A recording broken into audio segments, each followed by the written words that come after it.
Assalamualaikum warahmatullahi wabarakatuh. Waalaikumsalam warahmatullahi wabarakatuh. Yang terhormat Ibu Kepala SMK Negeri 1 Besi, Ibu Endang Triastuti SPD. Yang terhormat Bapak Wakapurikulum Bapak Taufikur Rahman Eskom NPD. Yang terhormat Bapak Wakakesiswaan Bapak Sukarno SPD. Yang kami hormati Bapak Ibu Guru SMK Negeri 1 Besi.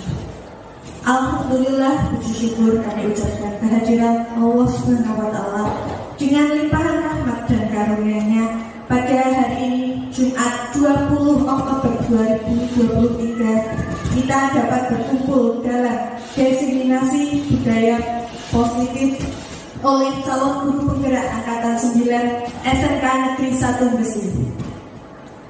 Selanjutnya, atas nama saya pembawa acara, saya menyampaikan terima kasih kepada seluruh hadirin yang dengan penuh semangat menghadiri acara pagi ini. Sebelumnya, perkenankan saya membacakan susunan acaranya terlebih dahulu. Yang pertama yaitu pembukaan, yang kedua yaitu menyanyikan lagu Indonesia Raya, yang ketiga sambutan kepala sekolah, yang keempat sambutan waka kesiswaan, yang kelima acara inti, dan yang terakhir adalah penutup. Untuk acara yang pertama yaitu pembukaan, mari kita buka acara pada pagi hari ini dengan bacaan basmalah bersama-sama. Untuk acara yang kedua yaitu menyanyikan lagu Indonesia Raya, hadirin dimohon berdiri.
Hadirin dipersilakan duduk kembali.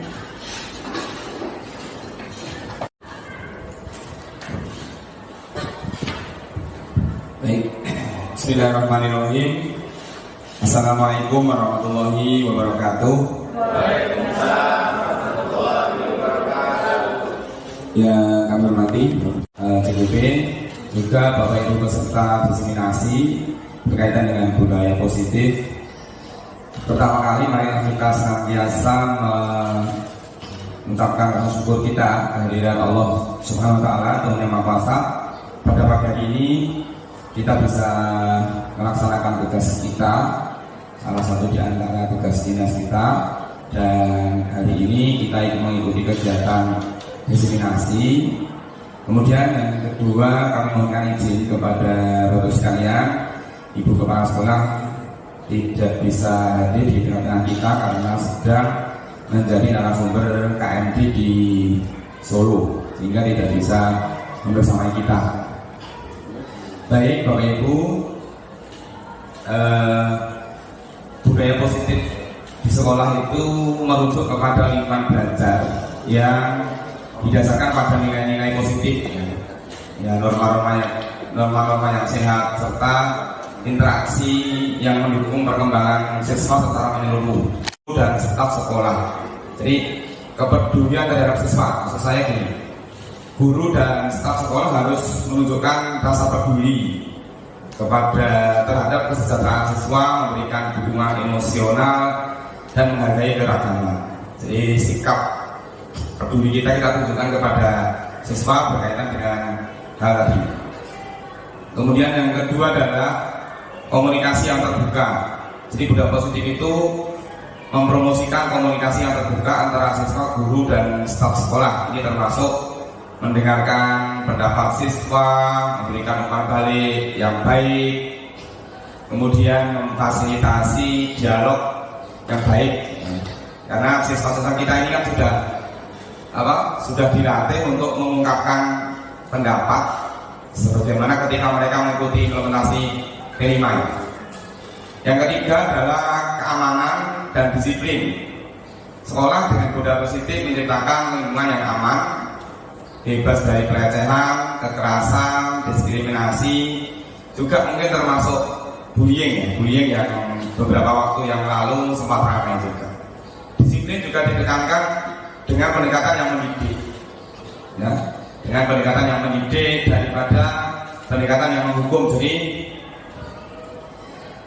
wibawa kita di depan siswa itu bukan wibawa karena mereka takut, tapi karena kita disiplin. Nanti ini lebih akan disinggung Pak Hara katanya dengan disiplin budaya positifnya. Yang keempat adalah kolaborasi, penegakan disiplin positif. Budaya positif itu tidak bisa ditegakkan kalau tidak ada kolaborasi antara siswa, guru, staf, ya semua warga sekolah untuk bersama-sama menciptakan lingkungan yang nyaman. Penekanan pada pendidikan karakter ini juga elemen yang tidak boleh ditinggalkan dalam rangka penanaman budaya positif, misalnya kejujuran, tanggung jawab, empati, dan yang lain.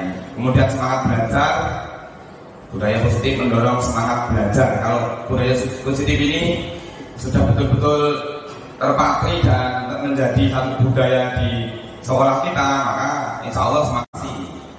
Budaya positif mendorong inovasi dalam pendidikan dan siap menerima perubahan yang dapat meningkatkan pengalaman belajar. Dengan tangan untuk mewujudkan budaya positif di sekolah kita, baik ketika kegiatan belajar mengajar maupun di luar kegiatan belajar mengajar. Banyak hal yang kurang berkenan, mohon untuk dimaafkan dari kami.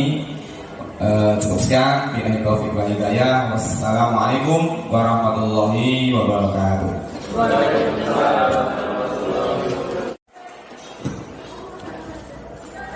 Terima kasih kepada Bapak Taufik atas sambutannya.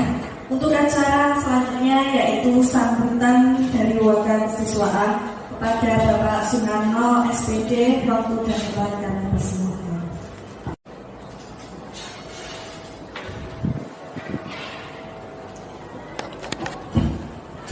Assalamualaikum warahmatullahi wabarakatuh.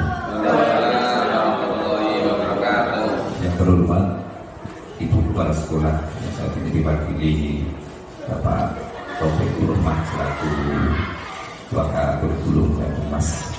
Yang terhormat Bapak Ibu semuanya yang hadir di acara hari ini. Pertama dan utama mari kita panjatkan puji syukur kehadirat Allah Subhanahu wa taala bahwasanya kita hari ini masih diberi kesempatan untuk bisa bertatap muka di pagi yang cerah ini. Yang pertama Bapak Ibu semuanya, terkait dengan judul di atas disampaikan bahwasanya budaya positif di sekolah. Di sini kami sebagai warga siswa bisa menyampaikan kepada Bapak Ibu semuanya bahwasanya budaya positif itu sebenarnya adalah kebiasaan hidup. Kebiasaan hidup anak itu ditentukan oleh bagaimana terapan-terapan kita saat di sekolah. Itu ada ketentuan yang namanya tata tertib. Tata tertib itu kalau dilakukan dengan cara yang benar, cara yang berstruktur, siswa otomatis akan mengikuti budaya-budaya tersebut dengan baik. Satu contoh, biasanya anak itu sering sedikit melakukan sebuah pelanggaran. Dan apabila pelanggaran itu segera ditangani dengan baik, saya yakin anak itu menjadi anak ibadah dan tangguh. Itu prinsipnya itu. Yang kedua adalah Bapak Ibu semuanya, karena dengan kebiasaan hidup itu akan mendapatkan sebuah hal yang positif yang termasuk di dalamnya adalah anak beretika. Yang kedua, kejujuran, kasih sayang, dan senang belajar. Nah, dari hal itu tersebut, maka Bapak Ibu semuanya dapat kami sampaikan di sini terapan-terapan dalam sebuah kelembagaan biasanya tetap diikuti dengan sebuah tata tertib yang sudah disepakati bersama oleh warga sekolah. Maka daripada itu kami dalam hal ini sebagai mahasiswa sering melakukan sebuah tindakan yang kadang sedikit tinggi. Karena apa? Karena ada beberapa karakter anak walaupun sekarang sudah menuju pada program belajar Pancasila, tapi terapan lama masih kami gunakan karena itu benar salah. Bila saya akan menerapkan sesuai dengan ketentuan yang ada. Satu contoh, siswa itu melakukan sebuah pelanggaran yang mendidik yang bagaimana? Nah itu saya bilang. Satu, anak itu cara penerapan dengan cara ditegur lisan halus sudah sampai. Yang kedua dengan cara lebih dekat lagi, yaitu pendekatannya dengan melalui dipegang pundak anak, bagaimana Anda melanggar karena apa. Yang ketiga adalah dengan cara sedikit nada yang tinggi. Nada tinggi itu bukan berarti sifatnya adalah kasar, tapi nada tinggi akan mendekati penekanan yang lebih mendekat lebih kasih sayangnya munculnya dengan cara itu. Nah daripada itu Bapak Ibu semuanya, mari kita bersama-sama untuk bagaimana anak kita menjadi anak yang tangguh, anak yang hebat, mencapai cita-cita masing-masing. Ikhlas, dengan kata ikhlas itu tadi, saya yakin anak Bapak Ibu semuanya akan mendapatkan sesuatu yang baik. Terima kasih. Assalamualaikum warahmatullahi wabarakatuh. Waalaikumsalam warahmatullahi wabarakatuh.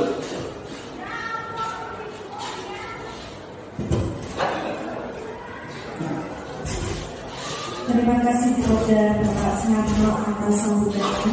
Untuk acara selanjutnya yaitu acara ending Keseniasi Budaya Positif oleh calon guru penggerak angkatan 9 SMK Negeri 1 Besi Kabupaten Sragen Provinsi Jawa Tengah.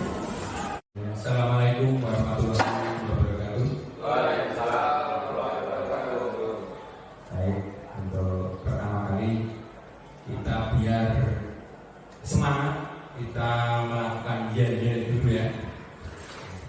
Kalau saya bilang selamat pagi, apa kabar? Luar biasa, gitu ya. Siap. Baik. Selamat pagi. Apa kabar? Luar biasa. Terima kasih. Ternyata Bapak Ibu masih semangat sekali. Saya akan memaparkan modul 1.4 yaitu aksi nyata budaya positif. Budaya positif menyebarkan pemahaman dan pengalaman penerapan budaya positif oleh CGP Angkatan 9 SMK Negeri 1 Besi.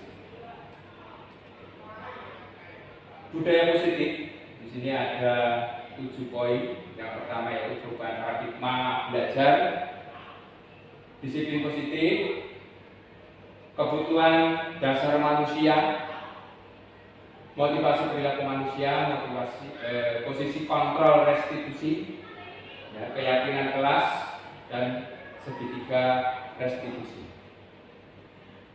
Paradigma baru dalam pembelajaran dirancang berdasarkan prinsip pembelajaran yang berdiferensiasi sehingga setiap siswa belajar sesuai dengan kebutuhan dari tahap perkembangannya untuk mewujudkan profil pelajar Pancasila.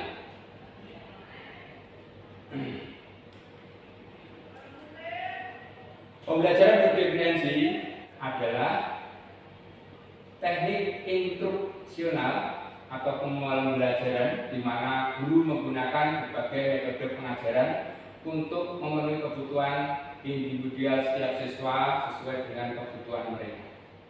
Setiap siswa belajar sesuai dengan kemampuan dan apa yang mereka perlukan. Setiap siswa belajar tanpa adanya paksaan dan bukan terlebih dahulu. Jadi siswa itu belajar itu tanpa paksaan. Dalam budaya kita, makna disiplin dimaknai sebagai sesuatu yang dilakukan seseorang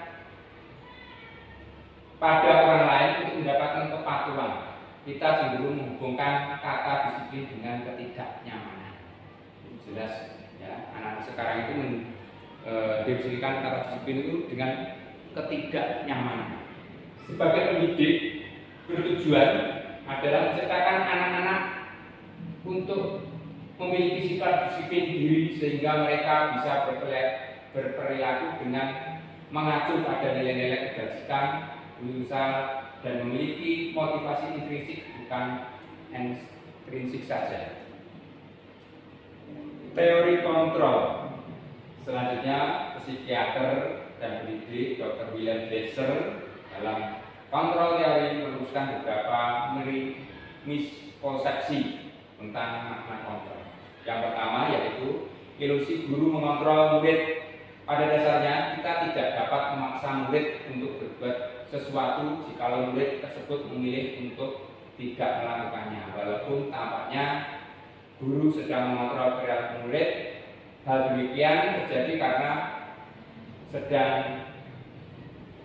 murid sedang mengizinkan dirinya dikontrol. Jadi kalau murid itu tidak mengizinkan, itu juga guru juga tidak bisa mengontrol.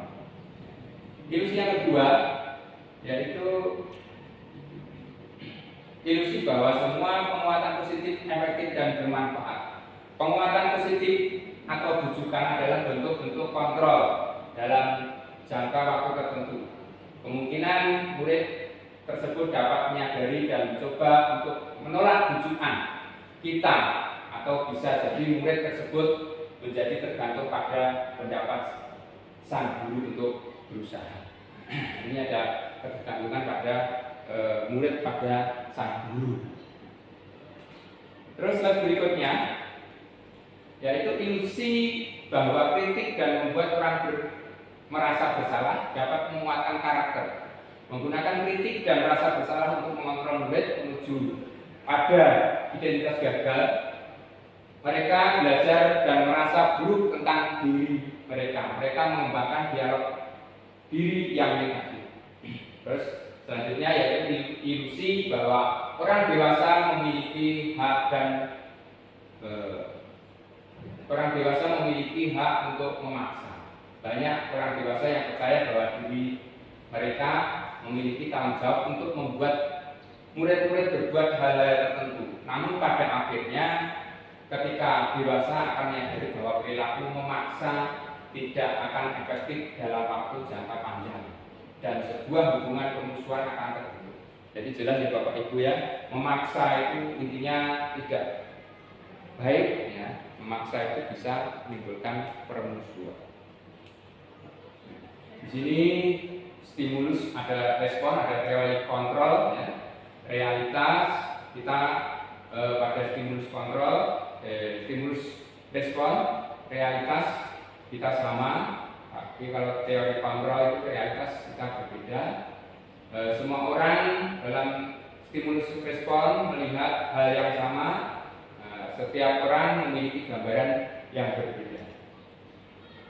Dalam stimulus respon kita mencoba mengubah orang agar berpandangan sama dengan kita, tapi kalau teori kontrol kita berusaha memahami pandangan orang tentang dunia. Perilaku buruk terlihat sebagai satu kesalahan, tapi kalau di teori kontrol semua perilaku memiliki tujuan. Di stimulus respon orang lain bisa mengontrol saya, tapi kalau di teori kontrol hanya Anda yang bisa mengontrol diri Anda sendiri. Saya bisa mengontrol orang lain, Anda tidak bisa mengontrol orang lain. Pemaksaan ada saat tujuan gagal, kolaborasi dan konsensus menciptakan pilihan-pilihan baru. Selanjutnya, disiplin positif. Disiplin positif di sini merupakan salah satu cara menerapkan disiplin yang bertujuan untuk menumbuhkan kesadaran serta memberdayakan anak untuk melakukan sesuatu tanpa sebuah ancaman maupun hukuman. Ini sangat penting sekali Bapak Ibu. Jadi kalau anak ingin disiplin itu harus dari dalam diri anak itu sendiri, jangan ada faktor-faktor lain. Apa ada faktor-faktor lain Bapak Ibu? Ada. Ada faktor ekstrinsik, ada faktor intrinsik. Nah, kalau intrinsik itu dari dalam diri sendiri, insya Allah itu anak itu akan disiplin dengan sendirinya, ya, dari dalam hati. Dan ekstrinsik itu adalah karena ada faktor-faktor lain, contohnya penghargaan atau memang ada pengen anak itu dihargai dan lain sebagainya. Ini contoh adalah kebiasaan disiplin positif. Nah, ini dalam sekolah kita sudah terbentuk, yaitu menyambut siswa datang, berdoa sebelum pembelajaran, cek kebersihan sebelum pembelajaran, ya, memastikan siswa pulang dengan rapi dan tertib. Nah, kebutuhan dasar manusia Bapak Ibu, di sini ada 5. Yang pertama adalah kebutuhan bertahan hidup, itu jelas. Kasih sayang dan rasa diterima. Setiap orang itu butuh kasih sayang Bapak Ibu, ya. Rasa diterima dalam kelompoknya itu pasti. Yang ketiga adalah penguasaan, itu jelas, ya. Yang keempat adalah kebebasan, serta yang ketiga kesenangan. Setiap manusia pasti membutuhkan semua itu. Kesenangan itu pasti.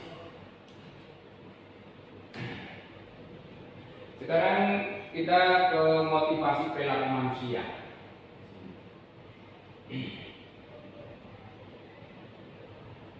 Di sini ada 3 kolom. Yang pertama ada menghindari ketidaknyamanan dalam hubungan. Murid melakukan disiplin diri karena ia takut dihukum. Ini merupakan motivasi ekstrinsik karena dia takut dihukum. Disiplin tapi karena ada faktor eksternal, takut dihukum. Yang kedua yaitu mendapatkan imbalan atau penghargaan dari orang lain. Murid melakukan disiplin karena ada ingin untuk mendapat imbalan atau reward atau penghargaan.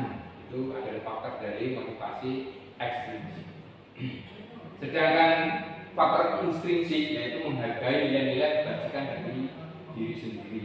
Murid melakukan disiplin diri karena sadar akan nilai kebajikan dirinya yang merupakan motivasi intrinsik. Ya, ini memang benar-benar dari murid, memang benar-benar dari hati nurani dari murid, sehingga disiplin itu akan tercipta dari diri murid itu sendiri. Konsep disiplin dengan identitas gagal. Ya. Hukuman yang pertama itu pasti hukuman itu pasti selalu menyakitkan, tidak nyaman, murid merasa takut, memaksa, murid menyembunyikan kesalahan, murid menjadi rendah diri karena dihukum itu tadi. Selanjutnya penghargaan, tidak efektif, merusak hubungan. Ada sifat iri juga karena yang tidak mendapat penghargaan itu juga akan timbul rasa iri. Memastikan kreativitas, menghukum dengan sistem ranking, merampas hak menghargai diri. Itu penghargaan, itu merupakan konsep disiplin dengan identitas gagal. Lalu bagaimana dengan konsep disiplin dengan identitas sukses? Yang pertama konsekuensi, pengakuan jangka pendek, perlu monitoring berkelanjutan, stimulus respon, murid menghormati peraturan, kehilangan waktu untuk merenungi kesalahan. Yang selanjutnya adalah restitusi, murid bertanggung jawab untuk perilakunya, fokus pada pemecahan masalah jangka panjang, murid menghormati diri dan orang lain. Dan selanjutnya adalah teori kontrol, dirinya memegang kontrol. Murid bersemangat untuk memperbaiki kesalahan, adalah restitusi. Konsep disiplin berdasarkan restitusi adalah sebuah cara untuk menanamkan disiplin positif pada murid. Pengertian restitusi di sini, yaitu restitusi adalah proses menciptakan kondisi bagi murid untuk memperbaiki kesalahan mereka sehingga mereka bisa kembali pada kelompok mereka dengan karakter yang lebih kuat. Ciri-ciri restitusi yaitu yang pertama, bukan menebus kesalahan, namun belajar dari kesalahan. Yang kedua, memperbaiki hubungan. Selanjutnya adalah tawaran, bukan paksaan, karena terjadi dari dalam diri anak sendiri. Kemudian menuntun untuk melihat ke dalam diri. Yang selanjutnya adalah mencari kebutuhan dasar yang mendasari tindakan. Yang ketiga, fokus pada karakter bukan tindakan. Selanjutnya, menguatkan dan fokus pada solusi. Di sini ada perbedaan. Contoh kasus murid sering tidak mengerjakan tugas hukuman. Di sini ada hukuman. Guru menghukum murid untuk berdiri di depan kelas. Itu jelas hukuman. Guru memarahi murid sehingga dia takut. Konsekuensi. Guru memberi konsekuensi untuk mengerjakan tugasnya saat istirahat atau dikerjakan sebanyak 4 kali lipat. Guru tegas pada murid menghormati peraturan. Guru tegas dan murid menghormati peraturan. Sedangkan restitusi, guru menanyakan keyakinan kelas. Jadi kesepakatan kelas itu bagaimana itu ditanyakan dulu. Yang selanjutnya adalah guru terbuka dan murid menghormati dirinya dan orang lain. Sehingga setiap penyelesaian masalah itu alangkah baiknya dengan restitusi. Baik, kita menginjak pada materi 5 posisi kontrol restitusi. Posisi kontrol guru Bapak Ibu itu ada 5. Yang pertama adalah penghukum, yang kedua adalah pembuat rasa bersalah, yang ketiga adalah teman, yang keempat adalah pemantau, yang kedudukan paling tinggi yaitu manajer Bapak Ibu. Baik, penghukum itu yang bagaimana kita lihat pada layar. Penghukum, seorang penghukum bisa menggunakan hukuman fisik maupun verbal. Orang-orang yang menjalankan posisi penghukum senantiasa mengatakan bahwa sekolah memerlukan sistem atau alat yang dapat lebih menekan murid-murid lebih dalam lagi. Guru-guru yang merawat posisi penghukum akan berkata, kira-kira kalau Bapak Ibu mau menghukum siswa itu berkata apa Bapak Ibu? Apa kira-kira? Berdiri di depan kelas. Betul sekali, Pak Betul. Berdiri di depan kelas. Push up. Nah, ini salah satunya yang tertulis di situ ya. Patuhi aturan saya. Awas, ini ada ancaman. Ada ancaman. Biasanya saya melihat kalau setiap hari Selasa itu pasti ada seperti itu. Ada siswa terlambat. Guru itu nggak mau tahu siswa terlambat itu karena apa. Karena kamu terlambat, silakan pusat 500 kali. Itu namanya penghukum. Ya, penghukum. Itu kira-kira baik nggak Bapak Ibu? Nah, nggak baik. Mungkin siswa terlambat itu mungkin dari di jalan itu mungkin banyak bocor. Ya. Siswa yang rumahnya gaya mungkin jalannya masya Allah ya, seperti itu. Nah, kita sebagai guru harus tahu sebenarnya. Tapi kalau sebagai penghukum ini tidak mau tahu. Yang penting, aku hukum marah kan gitu kan.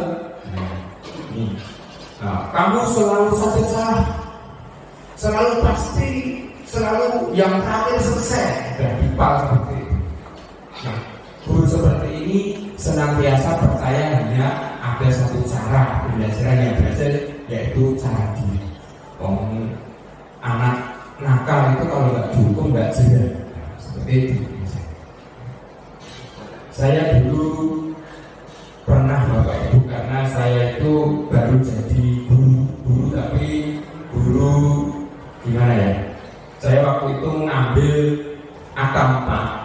Saya itu melaksanakan PKL atau apa? Nah, PKL dan sambil ngajar di SMP ya, sebagai honorer waktu itu. Nah, ini pengalaman saja. Saya belum bisa menguasai kelas. Nah, saya itu adanya kalau dulu nggak bisa menguasai kelas, itu ciri-cirinya selalu marah. Bener, kalau kayak saat ini itu marah. Akhirnya saya itu menghukum siswa karena dia tidak disiplin, saya menghukum. Terus apa sih? Mungkin kata-kata saya juga agak keras gitu. Akhirnya yang didapat apa? Siswa itu tidak jerah, tidak apa, tapi dia malah cenderung dendam sama saya.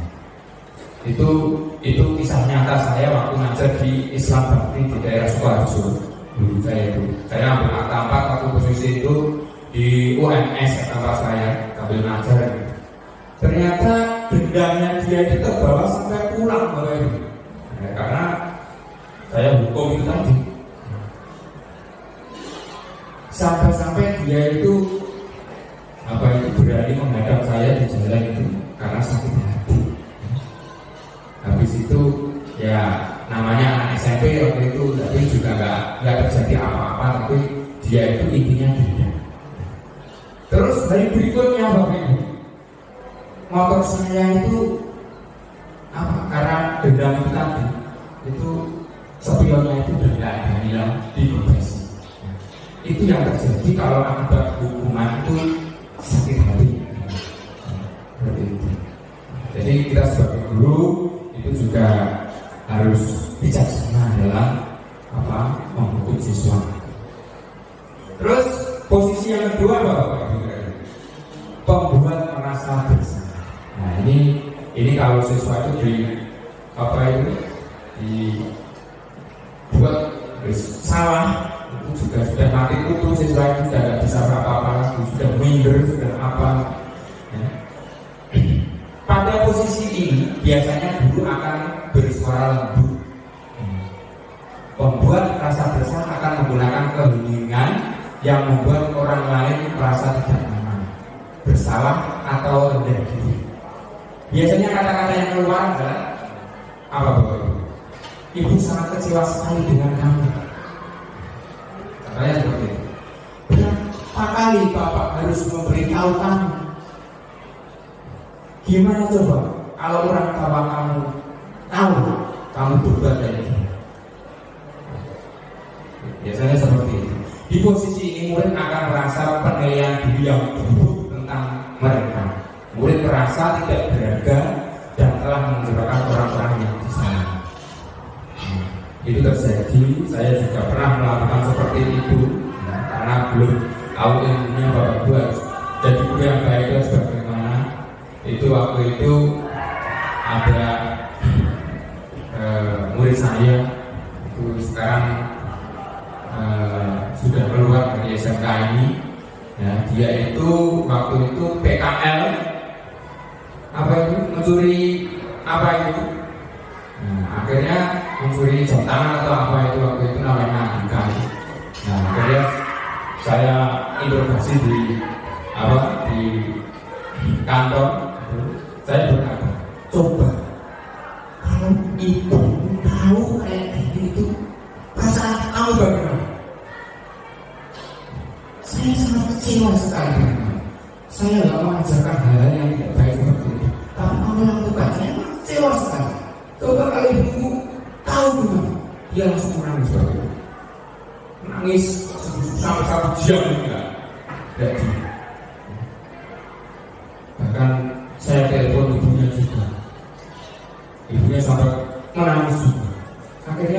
saya dalam hati itu saya juga merasa bersalah, ini saya merendahkan diri, anak itu terlalu rendah sekali.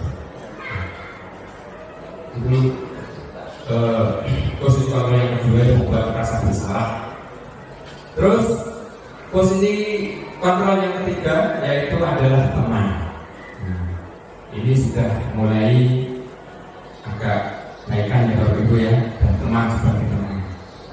Guru pada posisi teman ini tidak akan menyakiti murid, namun akan tetap berupaya mengontrol setelah melalui persuasi.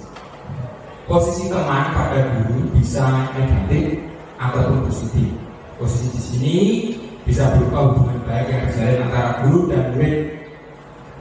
Guru di posisi teman menggunakan hubungan baik dan humor untuk memengaruhi seseorang.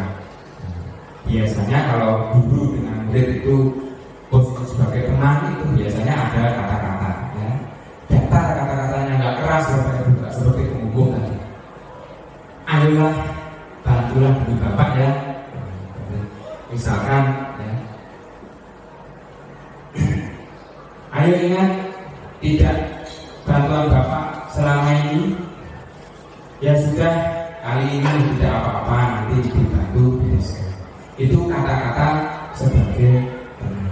Tapi negatifnya Bapak Ibu, kalau kita itu sebagai teman terlalu dekat dengan siswa itu juga kurang begitu baik. Kadang siswa itu juga kurang menghargai guru, karena teman kok sama teman kan ya biasa bicara itu ya kayak temannya sendiri, itu juga kurang baik. Jadi sebagai teman tapi ya nggak begitu dekat. Terus posisi yang ketiga Bapak Ibu adalah pemantau. Pemantau berarti mengawasi. Pada saat kita mengawasi, kita bertanggung jawab atas perilaku orang-orang yang kita awasi. Posisi pemantau berdasarkan pada peraturan-peraturan dan konsekuensi dengan menggunakan sanksi atau konsekuensi. Kita dapat memisahkan hubungan pribadi kita dengan murid sebagai seorang yang menjalankan posisi pemantau. Biasanya pertanyaan pada murid yang kita gunakan kita sebagai pemantau adalah peraturan apa yang telah kamu lakukan, sanksi atau konsekuensi apa, dan lain sebagainya. Kita kaitkan dengan peraturan sekolah. Misalkan ada murid yang salah, peraturan sekolah bagaimana toh? Kamu kok melakukan seperti itu? Kita sebagai pemantau. Itu posisi kontrol yang keempat. Terus selanjutnya posisi kontrol selanjutnya yang kelima yaitu manajer. Ini yang posisi yang sangat tinggi. Dan apabila Bapak Ibu bisa melakukan, Bapak Ibu menjadi guru yang hebat. Posisi manajer adalah posisi di mana guru berbuat sesuatu bersama dengan murid, mempersilahkan murid mempertanggungjawabkan perilakunya, mendukung murid agar dapat menemukan solusi atas permasalahan sendiri. Biasanya seorang manajer itu berkata, apa yang kita yakini? Tadi kita sudah bahas tentang keyakinan keras. Oh, sepakatannya bagaimana? Selama ini Bapak Ibu guru itu mengajar itu posisinya di mana? Semuanya. Kadang sebagai teman. Semuanya teman. Kadang sebagai pemantau. Padahal kan Bapak Ibu, padahal kan sebenarnya apa? Kalau saya sering sebagai teman. Saya penghukum. Penghukum. Ya. Banyak kan penghukum. Ya, nanti kalau nanti dicermati untuk pembelajaran modul ini, insya Allah nanti Bapak lama-kelamaan akan bergeser menjadi seorang manajer yang sangat bijak sama saya. Itu ya, Bapak Ibu ya. Ini sudah lengkap ya, ada yang pemantau, ada yang tapi alangkah baiknya Bapak Ibu. Tapi saya juga masih berat sebagai manajer, saya juga masih berat, tapi berusaha Bapak Ibu. Berusaha belajar ya. Karena apa? Kalau anak muda itu sebagai manajer itu saya yakin kurang gimana ya? Kurang pas. Bukan kurang pas. Belum waktunya. Belum waktunya. Lama kelamaan itu kita itu semakin tua katanya pagi semakin menunduk dan lain sebagainya, emosi semakin turun. Nah itu biasanya kalau sudah umur 50-an itu sudah pantas sebagai manajer. Tapi alangkah baiknya masih muda sebagai sudah bicara sebagai manajer sangat bagus. Gitu ya Bapak Ibu ya. Ada pertanyaan dengan untuk posisi kontrol itu, cuma posisi kontrol Bapak Ibu? Kalau nggak ada, saya lanjutkan untuk slide berikutnya. Nah, ini masih 5 posisi kontrol Bapak Ibu. Ini kasus murid tidak menggunakan atribut lengkap pada saat upacara. Nah, sebagai penghukum, nah itu pasti patuhi aturan sekolah, lalu berdiri di barisan. Di sekolah ini masih tampak, ya. Setiap barisannya masih tampak masih tampak. Yang tidak memakai atribut lengkap, tapi barisan paling depan sana. Di depan Pak itu matahari langsung berdiri di belakang. Iya. Tidak pasti. Gak apa-apa Bapak Ibu. Penghukum gak apa-apa, nanti lama-lamaan dengan bertambahnya usia itu akan bergeser menjadi seorang manajer. Nah ini menurut bergeser apa menurut nggak bisa? Terus pembuat rasa bersalah. Nah ini kalau sudah merasa apa itu membuat rasa bersalah itu murid itu merasa bersalah sekali terus rendah. Berapa kali Bapak Guru harus beritahu kamu? Bapak Guru kecewa sekali sama kamu. Sudah bocah ini mesti apa? Diam. Yes. Tenang.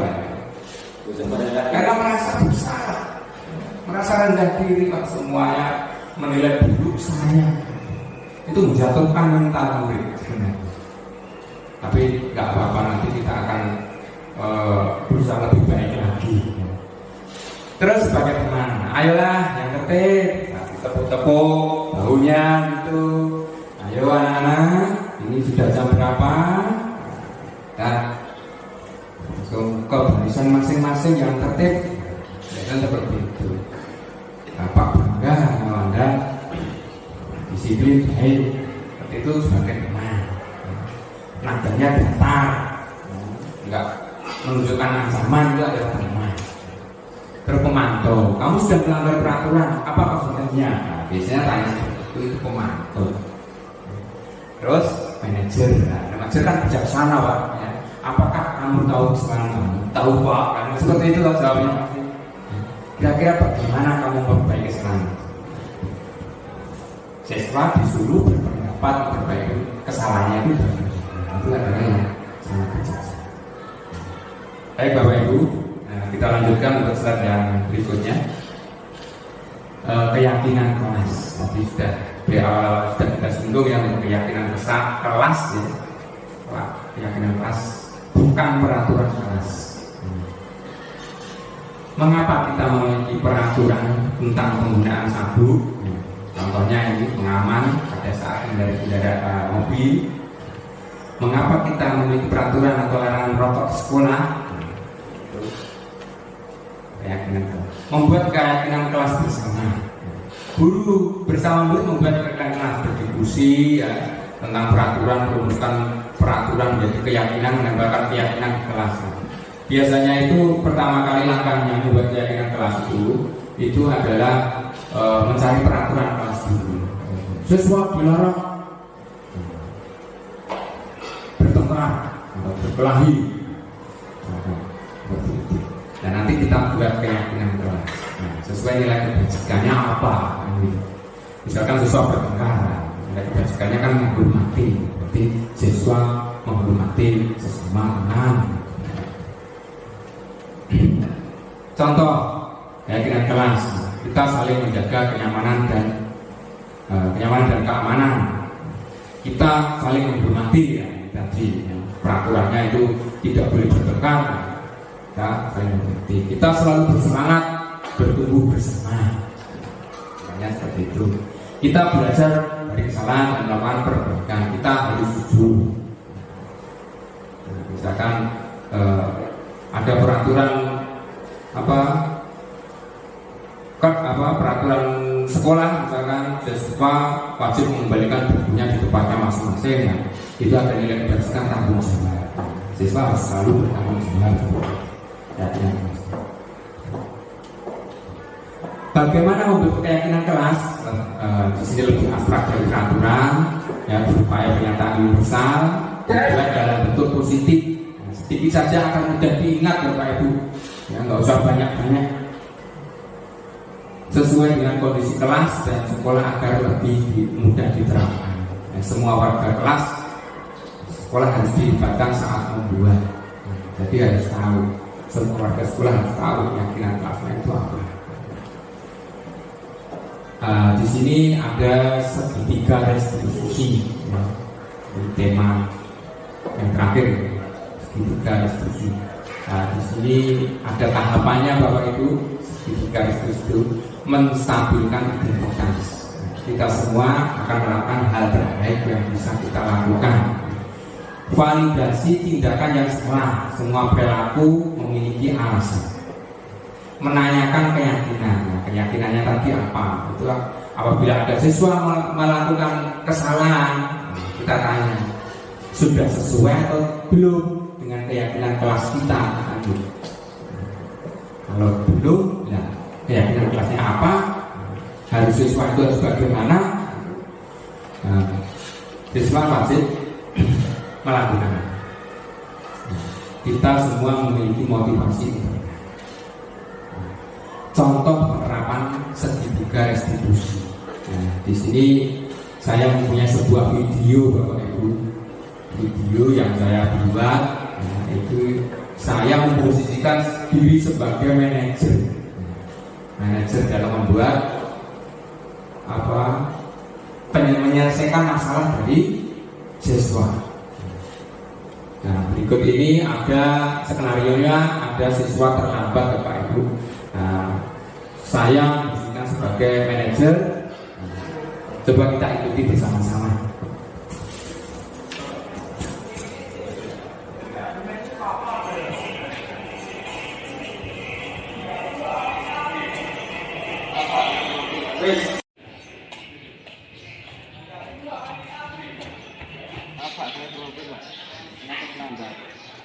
Guys, ini kan Anda berbarisan, nanti habis istirahat nanti ke atas ya, ke ruang guru ya, sama. Silakan.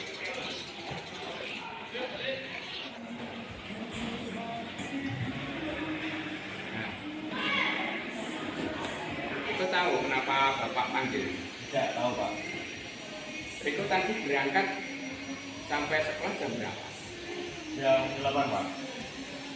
Kamu tahu kok sekolah kita masuk jam berapa? Jam 7 tepat sudah sama sekolah Pak. Kalau setelah kita masuk jam 7 sedangkan kamu masuk jam 8, kira-kira bagaimana ya? Ya Pak, saya bangga.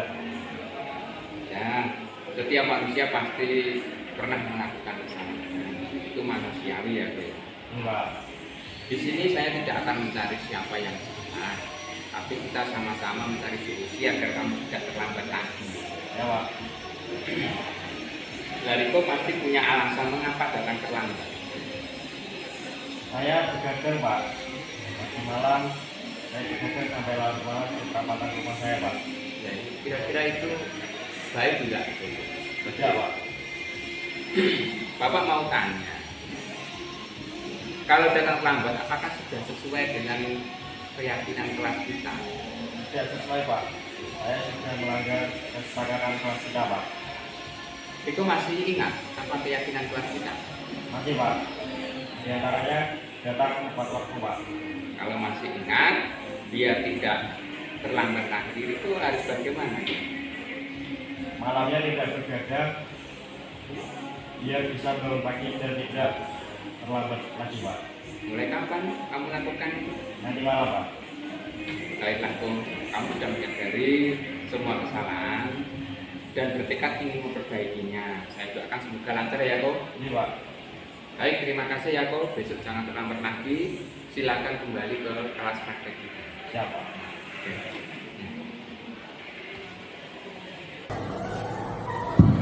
Jadi seperti itu Ibu, Bapak, ya, untuk contoh video restitusi yang saya buat. Ya. Di sini saya memposisikan sebagai manajer. Kira-kira anak kalau saya posisikan seperti itu, saya posisi sebagai manajer, kira-kira sakit hati nggak kawan? Kira-kira menyelesaikan masalah nggak ini? Kalau anak itu tadi ada apa itu? Disiplin dipengaruhi apa? Ada faktor ekstrinsik sama intrinsik gitu ya. Kalau siswa itu apa? Dorongan intrinsiknya ya, yang dari dalam diri memang dia itu ingin berubah. Saya kira anak tersebut akan kembali, tidak akan pernah. Tapi kalau ya itu tadi, kalau ada faktor ekstrinsi, pengen dihukum dan lain sebagainya, pengen dapat penghargaan, biasanya itu anak akan kembali.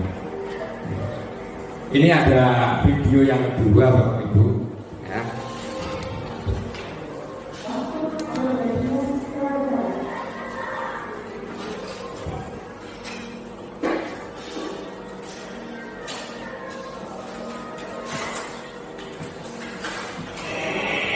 Nah, di sini ada siswa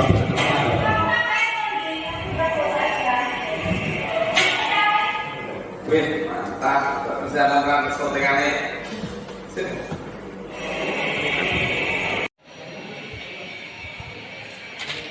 Kamu ngapain Kondi? Kebut-kebut saja.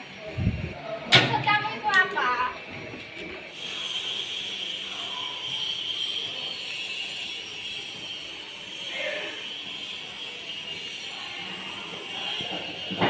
Baik, silakan duduk ya. Tahu kenapa saya panggil di sini? Tidak Pak. Tadi saya dapat informasi dari teman kami. Katanya kalian berdua itu bertengkar, itu apa betul? Iya Pak. Kenapa? Saya mengganggu Nadia sedang membuat tugas Pak. Nah, kenapa itu kamu lakukan di? Ya Pak, ini saya banyak bercanda Pak. Kamu tahu dengan mengganggu teman kamu itu memancing Nadia itu emosi dan marah sama kamu. Nah, tadi mengaku sama saya. Betul? Iya Pak, saya hanya iseng saja ingin mencadangnya dia. Ya, baik. Saya di sini itu tidak ingin mencari siapa yang salah, nah, tapi untuk menyelesaikan persoalan kalian berdua bersama-sama. Coba bertengkar itu tidak baik, gitu ya? Iya Pak. Saya lihat tadi kamu merasa senang sekali ya, Andi. Kelihatannya mau apa itu? Mengganggu Nabila. Iya Pak, saya hanya bercanda. Kalau mengganggu itu temannya itu tidak baik. Sekarang coba keyakinan kelas yang kita sepakati dari awal itu kira-kira apa? Coba nih. Bersikap baik sama orang lain dan menghargai sama teman Pak. Ya, kamu mengingat secara detail keyakinan kelas, tapi kamu mengganggu teman yang membuat tugas, tidak menghargai, ya, tidak bersikap baik dengan temanmu, itu bagaimana Andi? Iya Pak, saya salah. Ya. Kamu ingin menjadi orang seperti apa Andi kalau terus bersikap usil di kelas? Saya ingin menjadi orang yang baik Pak dan bisa menghargai sama teman. Baiklah, sekarang apa yang Anda bisa lakukan untuk menyelesaikan masalah ini? Saya akan meminta maaf kepada Nabila dan berjanji tidak untuk mengulangnya lagi Pak. Bagus, tapi sekiranya kamu mengulang lagi bagaimana? Saya bersedia untuk menerima sanksi yang Bapak berikan. Baiklah, sekarang silakan Anda bermaafan ya, bahwa bertengkar itu tidak baik. Begitu juga dengan Nabila, ya. Marah terus itu juga tidak baik. Ya. Tapi yang bersabar gitu ya. Ya. Baik Pak, terima kasih. Nah, silakan kembali ke kelas praktek kita ya.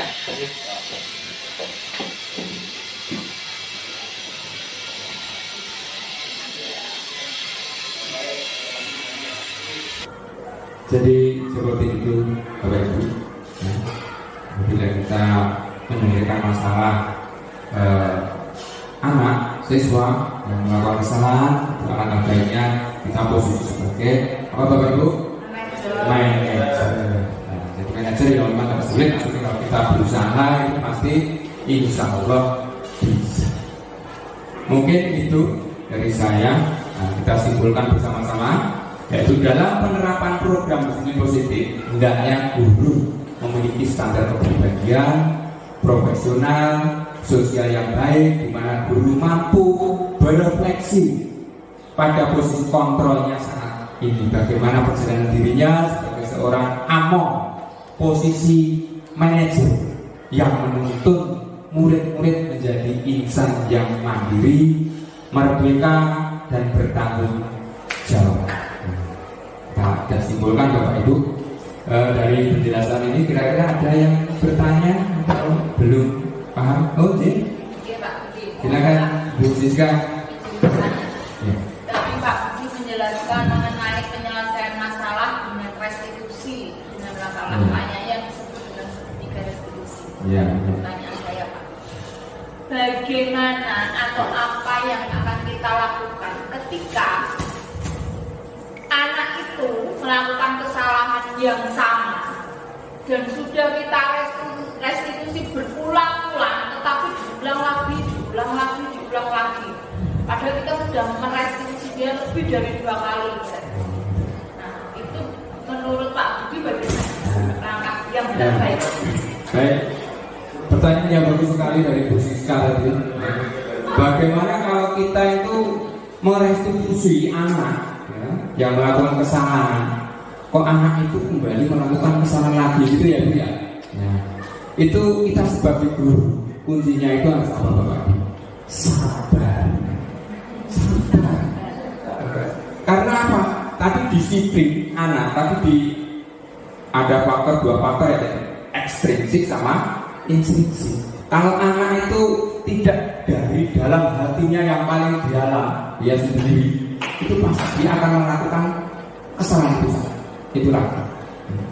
Itu mungkin ya, biar saya tidak dukung, saya disiplin. Dan besok pasti tidak disiplin lagi karena ada faktor ekstrinsiknya itu. Jadi guru itu juga harus sabar.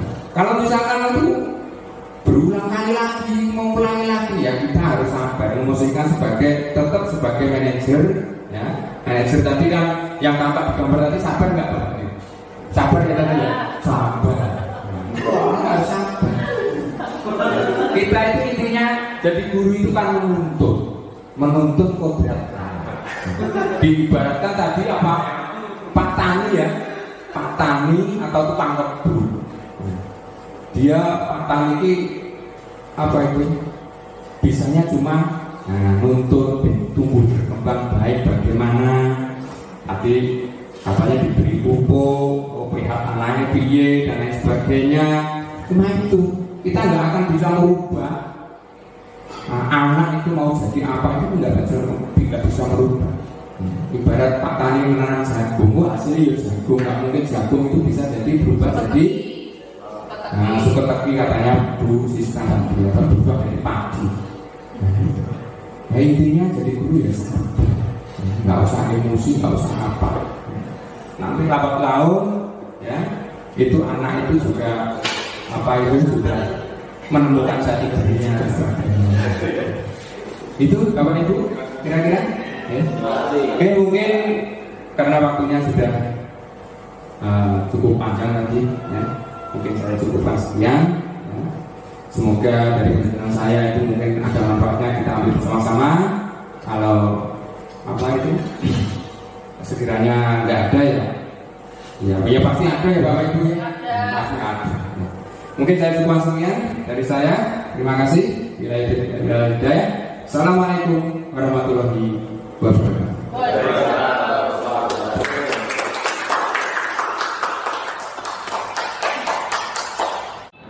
Assalamualaikum warahmatullahi wabarakatuh. Perkenalkan, saya Kornianto. Saya adalah guru di SMKN 1 Besi Sragen. Saya adalah rekan sejawat dari Bapak Budi Isnanto yang saat ini beliau sedang menempuh pelatihan guru penggerak angkatan 9. Dalam kegiatan KPM sehari-hari, Pak Budi sudah melaksanakan prinsip-prinsip pembelajaran menurut Ki Hajar Dewantoro, seperti melaksanakan pembelajaran yang berpihak pada murid, kemudian mendorong murid itu selalu aktif, mandiri, dan juga menyenangkan. Kemudian selanjutnya Pak Budi juga sudah menerapkan budaya positif seperti mendorong siswa untuk selalu jujur, bertanggung jawab, dan juga menghargai sesama teman.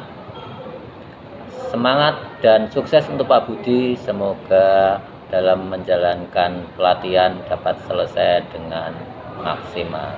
Terima kasih.